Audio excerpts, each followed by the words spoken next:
नमस्कार, स्वागत है आपका स्टॉक 2020 में। इससे पहले आगे बढ़े देख लेते हैं ग्लोबल क्यूज किस तरीके के हैं जिसके आधार पे आज हमने अपनी टीम को स्ट्रेटेजाइज किया। लेकिन अगर आप देखेंगे तो ग्लोबल मार्केट में एक रिवाइवल दिखा है। कल जो काफी कमजोरी थी उसकी वजह आप देखेंगे अमेरिकी बाजारों में भी अच्छी खासी तेजी बनती हुई दिखी और उसी का इफेक्ट आपको एशियन मार्केट में भी देखने को मिलेगा।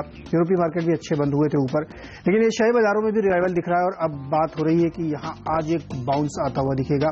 एसजीएक्स निफ्टी भी वैसा ही संकेत करा, लेकिन सबसे बड़ा सवाल ये है कि क्या ये तेजी सस्टेन करेगी या सेल ऑन रैली फिर से हो जाएगी। तो ये एक बड़ा सवाल है, क्योंकि तमाम सारे डेटा पॉइंट्स अगर आप देखें और जो एफआईआई की सेल फिगर है कल की वो बहुत बड़ी है, उससे चिंता बनती है। गुड मॉर्निंग आशीष, क्या स्ट्रेटजी होगी? इतने बड़े सवाल का जवाब मेरे पास नहीं है। ये मोमेंटम सस्टेन होगा नहीं होगा, हालांकि कंसर्न्स है और आपको थोड़ा बहुत कॉशियसली इस समय ट्रेड करना चाहिए, क्योंकि जिस तरह से सेलिंग प्रेशर इंडियन मार्केट में ऑफ लेट आया है, अगर यही मोमेंटम कंटिन्यू रहा तो बड़ा सीरियस डाउनसाइड्स आपको शायद यहाँ पे देखने को मिल सकते हैं। बट इट्स एनीबॉडीज गेस इस समय तो कि यहाँ से बाउंस आएगा और कितना ऊपर जाएगा या बाउंस में बिकवाली करने के मौके हैं। हाँ, अंडर करंट इस समय थोड़ा सा वीक ही नजर आ रहा है, लेकिन ऐसे में हमें फिर भी लगता है खरीदारी करने के मौके ही ढूंढने चाहिए। भारतीय बाजार किसी भी करेक्शन में खरीदारी करने के मौके ढूंढ रहे हैं, तो आप अपने स्टॉक्स को चूज करें, उन टारगेट्स को सेट कर लें जो स्टॉक्स आपको खरीदने हैं और उसमें हर गिरावट में मेरे ख्याल से एक्यूमुलेट करना शुरू करें। इससे बेहतर रणनीति और शायद मौका बाजार ना दे। फोकस हम खरीदारी पर ही आज भी ज्यादा करेंगे, लेकिन क्योंकि थोड़ा सा अंडरकरेंट वीक है तो कुछ गेंदबाज भी होंगे। आपकी रणनीति? बिल्कुल सेम है, सेम मिली जुली होगी। शुरुआत कैसे करेंगे? शुरुआत यहाँ पे एक खरीदारी और एक बिकवाली करने की रणनीति के साथ होने वाली है। सबसे पहले यहाँ पे सेसा स्टरलाइट। ध्यान रखें, चाइना का इंपैक्ट कल बड़ा पोटेंट नहीं था, तो चाइना ने एक बड़ा सरप्राइज 1% के आसपास रिजर्व रिक्वायरमेंट रेशियो में कटौती करी थी।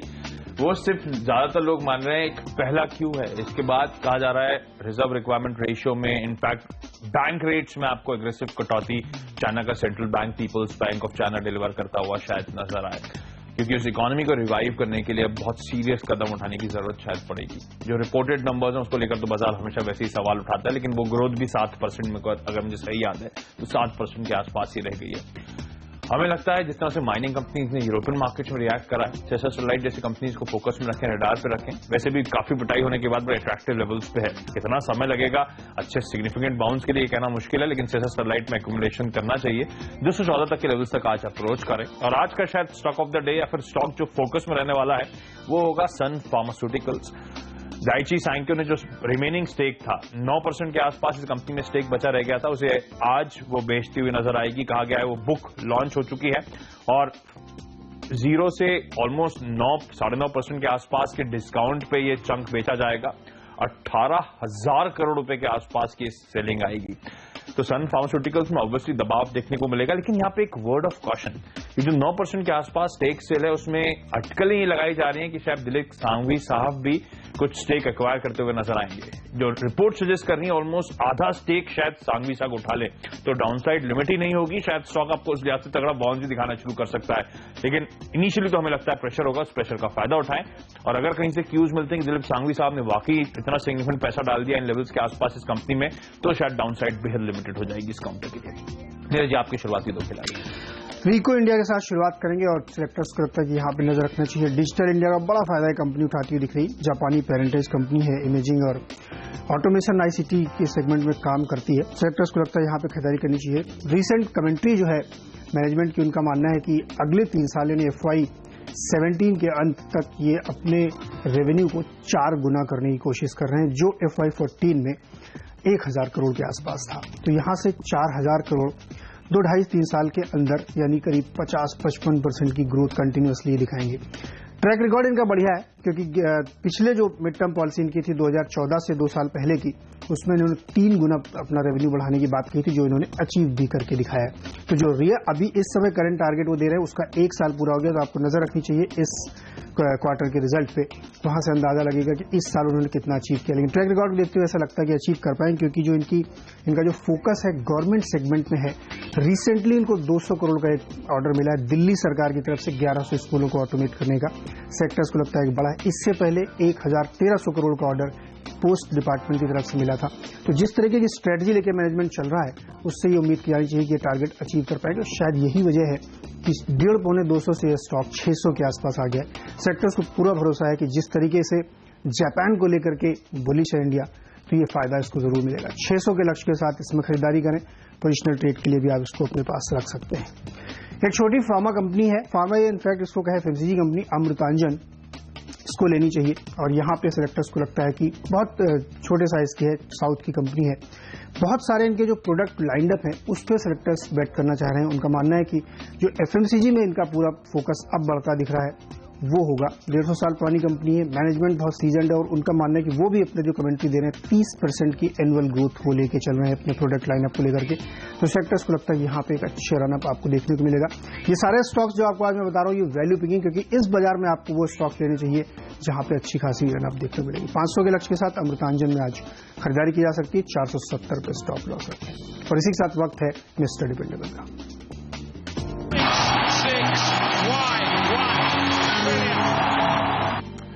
वैल्यू पिकिंग की बात हुई है तो फार्मास्यूटिकल स्पेस की एक बेहद इंटरेस्टिंग कंपनी है क्लैरिस लाइफ साइंसेज, और इस कंपनी में एक्सपर्ट्स मानते हैं दाव लगाना चाहिए। ध्यान रखें एक भारतीय प्लेयर है जो कि ग्लोबल इंजेक्टेबल स्पेस में फोकस करती है ये कंपनी।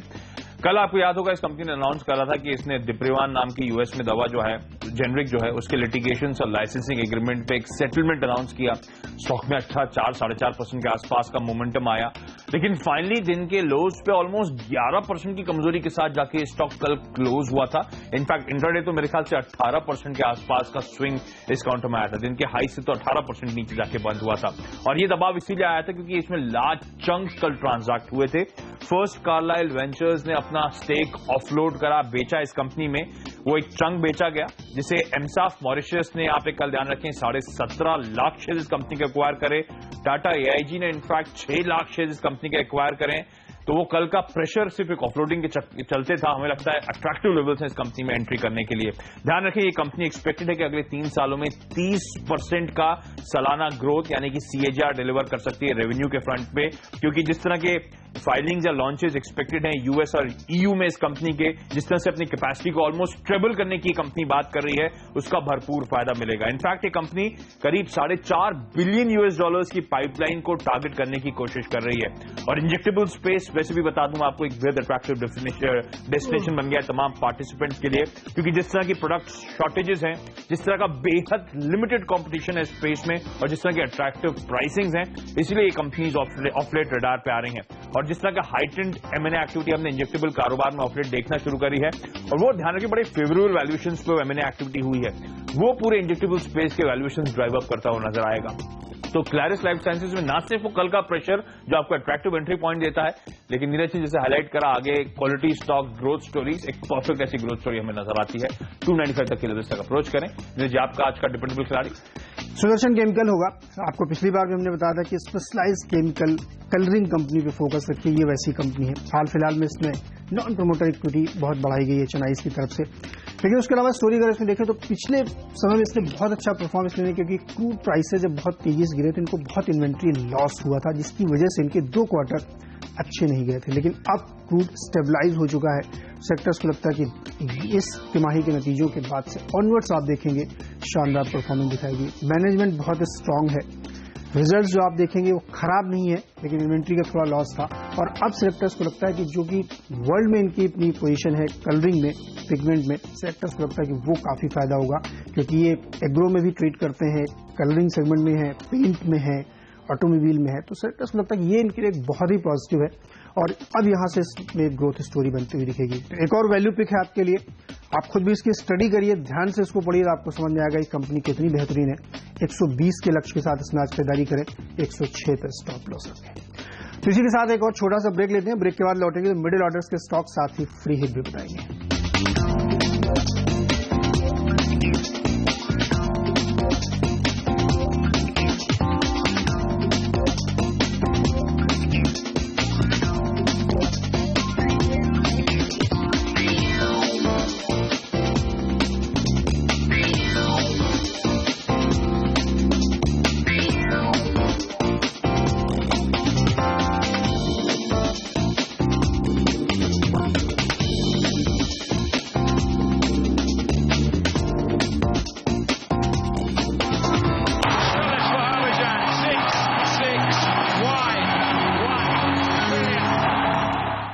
मिडिल ऑर्डर में स्टॉक्स बिकवाली होंगे, और एचसीएल टेक और विप्रो दोनों स्टॉक सेक्टर्स को लगता है ये शॉर्ट करना चाहिए। और आज रिजल्ट्स हैं, उसके बावजूद सेक्टर्स को लगता है यहाँ नतीजों को देखते हुए बिकवाली करके चले, क्योंकि यार जो बाजार का मूड है वो बहुत अच्छा नहीं है। अगर बाई चांस रिजल्ट उम्मीद के मुताबिक भी आते हैं, उम्मीद से स्लाइटली बेटर होते हैं, तो आपको प्रॉफिट बुकिंग देखने को मिलेगी, और खराब आएंगे तो जबरदस्त पिटाई देखने को मिलेगी। सेक्टर्स को विक्ट्रो में खासतौर पर नजर रखिए, वीकनेस यहाँ पे ज्यादा आपको देखने को मिल सकती है। इसका लक्ष्य यहाँ पे 550 का होगा, शॉर्ट करके चलें। HCL टेक्नोलॉजीज में भी 900 रुपए के लक्ष्य के साथ बिकवाली करके चलें।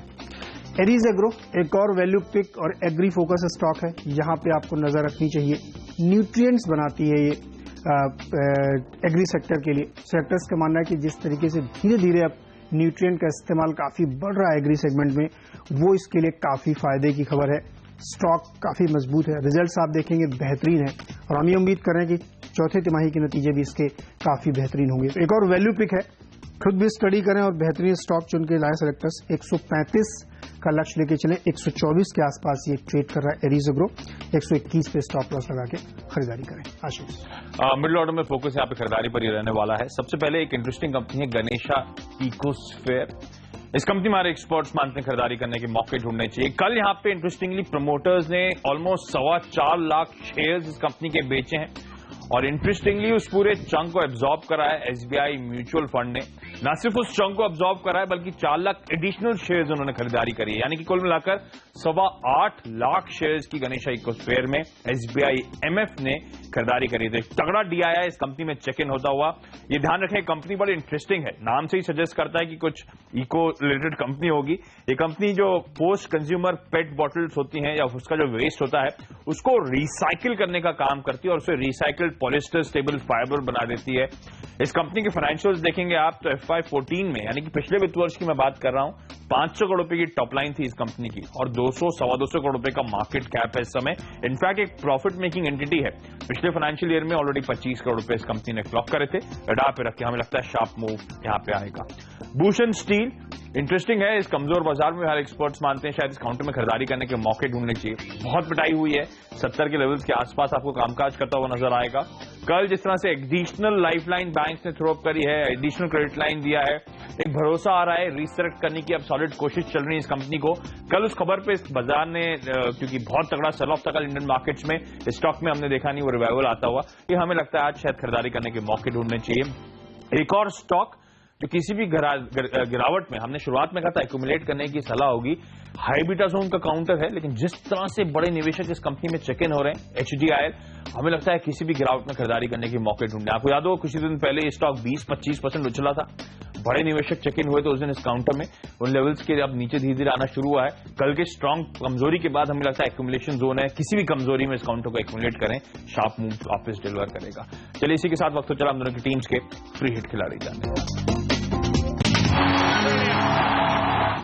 आशीष ने भी बात करी रियल एस्टेट की, तो एक और वैल्यू पिक अंसल बिल्डवेल 68 रुपए के आसपास, करीब 7 या 8 अप्रैल को सेलेक्टर्स ने आपको रिकमेंड किया था, वहां से 119 हो चुका है, तो तकरीबन 60-70% का रिटर्न ऑलरेडी आप ले चुके हैं। लेकिन सेलेक्टर्स को लगता है कि अभी ये बहुत ज्यादा इसमें वैल्यू। कुछ फिगर्स आपको बता दूं, 88 करोड़ का मार्केट कैप है, 86 करोड़ डेट है, 5000 करोड़ की एसेट्स हैं, 116 रुपए बुक वैल्यू है, इंडस्ट्री पी 26 का और ये 9 पे अवेलेबल है, प्रोमोटर्स होल्डिंग 55%। मुझे लगता है इससे ज्यादा आपको बताने की जरूरत नहीं, समझदार है, जबरदस्त वैल्यू पिक है, खरीद के चलिए। 130 का लक्ष्य आज के लिए होगा। आशीष, ऑयल कंट्री ट्यूबुलर वो कंपनी हमारे एक्सपर्ट्स मानते हैं खरीदारी करने के मौके ढूंढने चाहिए। आज हमें लगता है स्मार्ट मूव आएंगे। हमने पहले भी हाईलाइट करा है कि हमें लगता है ऑयल एंड गैस में अब वो रैली ब्रॉडर फैलती हुई आपको नजर आएगी।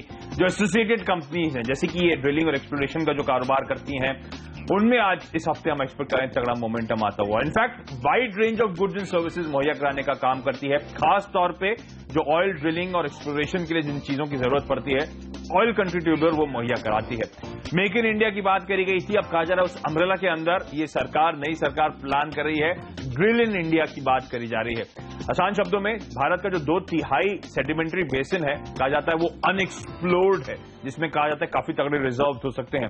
इसीलिए कहा जा रहा है बड़े स्ट्रांग पॉलिसी इंसेंटिव्स देने की जरूरत है गैस ड्रिलिंग सेक्टर को, ताकि ग्लोबली जो इन्वेस्टमेंट्स हैं वो इंडिया की तरफ अट्रैक्ट हो सकें और भारत का जो ऑयल इंपोर्ट्स हैं उस पर डिपेंडेंट सिग्निफिकेंटली रिड्यूस करी जा सके। ये जो कंपनी है ये drill pipes, casting pipes, drilling tools, collars वगैरह मैन्युफैक्चर करने का काम करती है, जो कि खास तौर पे ईएनपी एक्टिविटी जो होती है उसके लिए इस्तेमाल किए जाते हैं। इनफैक्ट इसके जो मार्की नेम्स जो क्लाइंट्स हैं ओएनजीसी और ऑयल इंडिया जैसे में अच्छा खासा एक्सपोजर है, उनके नाम शुमार है।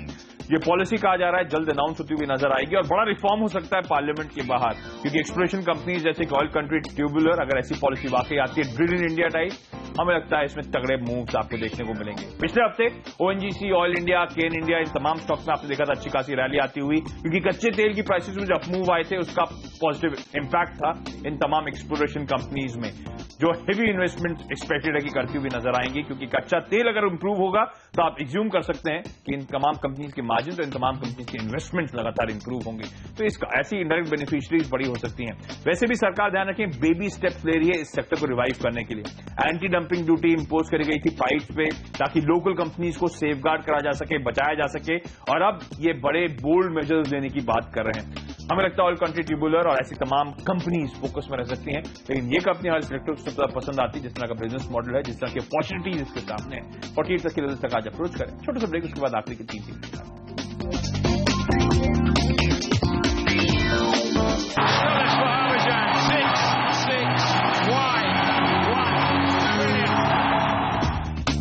आखिर ये 3 स्टॉक्स में महिंद्रा एंड महिंद्रा पहले होगा, जहां पे शॉर्ट करने की सलाह सेलेक्टर्स दे रहे हैं। उनका मानना है कि इस बार रूरल डिमांड काफी वीक रहने वाली, जो बेमौसम बारिश हुई थी, और कमजोर बाजार में ऐसे स्टॉक्स की अच्छी खासी पिटाई होगी। सेलेक्टर्स को लगता है कि महिंद्रा एंड महिंद्रा वो शेयर है 1150 के लक्ष्य के साथ इसमें बिकवाली करके चले।